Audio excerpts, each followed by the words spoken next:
at the end of the day, the key thing to communicate is the result that you're delivering and the impact of that result. Hey friends, it's Steve. Want to know how a $5 book lands a $5,000 client? I've recorded a 15-minute video showing you our magnetic author method. It's up now at magneticauthor.co/video.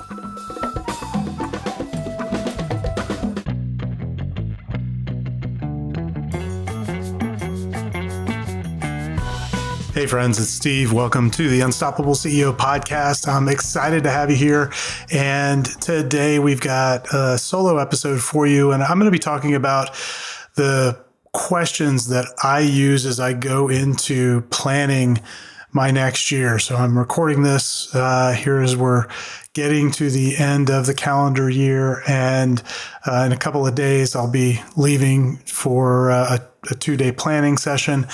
And in preparation for that, I've been going through some thinking exercises and really trying to get clear on what my vision for the next year is. And I thought I would share some of the questions that I'm using. I think they'll help you get ready for 2023 yourself. So the very first question that I start with, and I think this is kind of the fundamental question if you're an entrepreneur, if you're a business owner, is what do I want? See, most people will be able to tell you what they don't want. And they can, my kids do this all the time. We ask them, where do you want to go to dinner? Or what do you want to eat for dinner? And they never know what they want, but they always know what they don't want. If you suggest something they don't want, they can tell you right away. But they don't know what they want. And I find that's true of most people in most situations, is that they often do a really poor job of trying to discern and limit the number of choices that they have. Because they're looking at something and there's infinite choice, it's very difficult to get clear about what they actually want. And so, I'll sit just with a notepad. I use a Remarkable tablet where digital tablet where I can write my notes, and I'll write, what do I want at the top of the page? And then I might write some headings, family, faith, business, income, revenue, clients, what type of clients. And I'll just write some headings down there, and then I'll just start to fill in the blanks. And that to me is the secret to answering that question. It's not just asking the question, because the question's often too broad, but it's breaking it down in a way that you've got these categories where you can start to get clear about what you want. Because without that clarity, none of the rest of the planning that you might do for next year really matters much. And so to me, that's really the key first step, is to go through and get clear on what you want. And it changes over time, and that's okay. I think that's part of the process. So, taking time at least once a year to get really clear on what you want, I just think is critical. And so once I ask that question, and I'll spend, an hour or two just sort of writing, pen to paper around what I want in various areas. And I might split that up over a few days so that, what I come up with as an answer in the first session maybe changes as I have time to reflect on it. But, and I try not to rush any of this, because I really want to get, the good stuff out. So I start there. What do I want? Then the next question that I ask is, what's the biggest impact I could have? So given what I want, what's the biggest impact related to that I could imagine that I could have?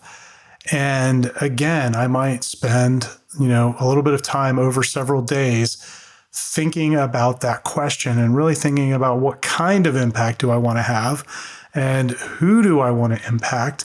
I'm not in my first year of business, so I'm not starting from a blank slate there.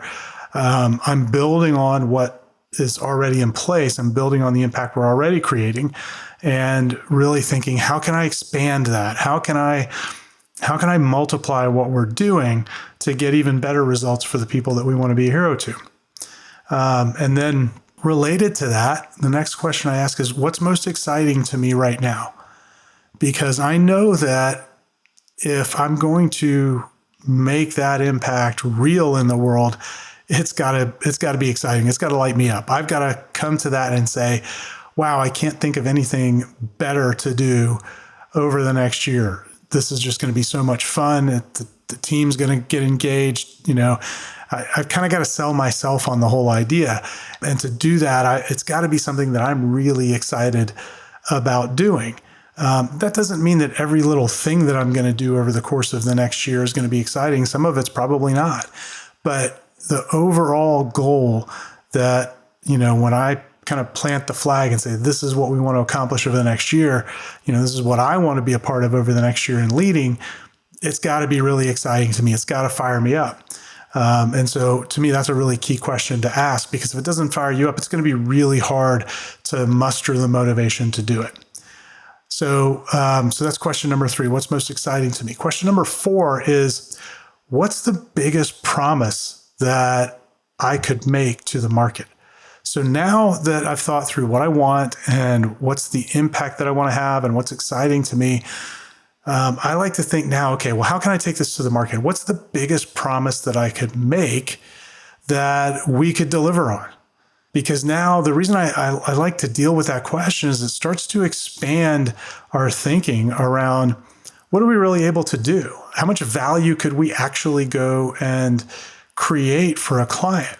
And it really kind of forces you to push the boundaries of what you think is possible. And I think this is really important. So for a lot of businesses, you get into this rut where you're just showing up and sort of doing the same thing year after year after year.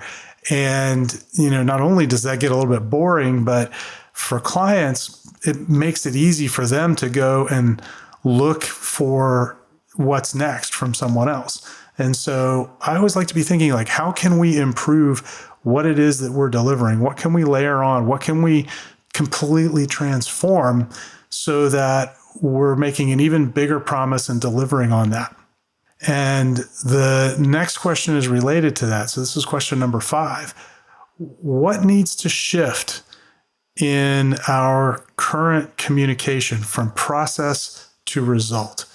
So I find that for a lot of marketing communication, and this happens in our business and it happens with every business that I've ever worked with, that the tendency is to, because you're so close to what you do and how you deliver it, the tendency is to think that there's some particular magic or value in describing what you do and describing your process. Now, I'm a big advocate of bringing your process out and using that as a way of differentiating what you do from someone else. But at the end of the day, the key thing to communicate is the result that you're delivering and the impact of that result. And so, you want to be looking at your messaging as you're going into the new year thinking, well, what have we sort of got described as a process, and how can we shift that and connect the dots between the process and the end result for the client? So, it's the so that, like, we do this in our process so that you get something. And where are the places in your communication where you haven't made that connection to the result? And to me, this is just a really good time to kind of look at all of your outward marketing and the messaging and look for the places where you need to connect those dots. It's just going to make all of your marketing that much better. And so this is a good time to ask that. And then the next question I ask now takes things in a little bit different direction. So now that I've thought through what I want and what impact we could have and, what I'm fired up and excited about and what promise we might be able to make, what really big, bold promise we could make to the market. Now, I know I'm not going to be able to fulfill on all of that by myself, so I'm going to need a team. And we've got a team, but I'm always thinking about, well, what does the team need to look like a year from now to be able to fulfill the vision? Because I just can't, I know I'm not going to be able to get there alone. Who do I need around me to support that? Who do I need in terms of experts and external help? Who do I need in terms of my internal team, delivering for our clients? And what does all of that look like? How are we going to organize it to support the big promise that I've laid out and to support this big new vision for the next year? And this is another area that I think people often leave out of this kind of planning, is that they leave out, like, how am I going to get it? Like, am I going to get it done? And not just how, but who needs to be along with me for the ride so that it can happen. And it's important, I think, to think through that at this stage. And then the last question I ask is, what will I retire from over the next year? So I'm not a big believer in retirement in the traditional sense. I don't really have a desire to say, at some particular age, kind of, hang it up and say, I'm done. My goal is to continually reinvent the business so that I'm always retiring from things that I don't like to do or that I'm not particularly good at or are draining for me, and finding other people who can do those things and who love doing those things and who are better at them than me. And by doing that, I'm always improving my experience within the business little by little. We've made huge strides in that regard just in the last 6 months. And I certainly want to continue that into next year. And so it's important to ask, well, what are the things that I'm going to retire from? Because when you begin to put those down on paper, it allows you to engage in thinking about and planning for who will take them over and what it is that they'll need from you to be able to succeed and win when they take that thing off of your plate. So I think that's a really critical question to ask. And I always ask that as the last question, because once I've laid out the big vision to get there, that vision is likely adding things to my plate. And the only way to add things to my plate are to remove other things. And the idea is that I would be adding things that I'm much more excited about than some of the things that I'm doing now. So I'm replacing things that maybe aren't, within my unique ability, and I'm replacing them with things that are more exciting, more motivating, more interesting. And that way I'm always kind of leveling up the things that I get to do. So these are the questions that I'm asking as I plan next year. And I wanted to share those with you today. I think they'll be very powerful for you if you stop to consider them. And I'd love for you to drop me an email and let me know what question, or drop it in the comments if you're watching this on YouTube. What are the questions that you're asking as you go into the next year? What questions are important to you in kind of exploring with yourself as you think about how you're going to grow through the next year? And so I wish you the best over the next year. I hope you have a great holiday if you're watching this shortly after I record it. And this is the chance to make next year better than ever.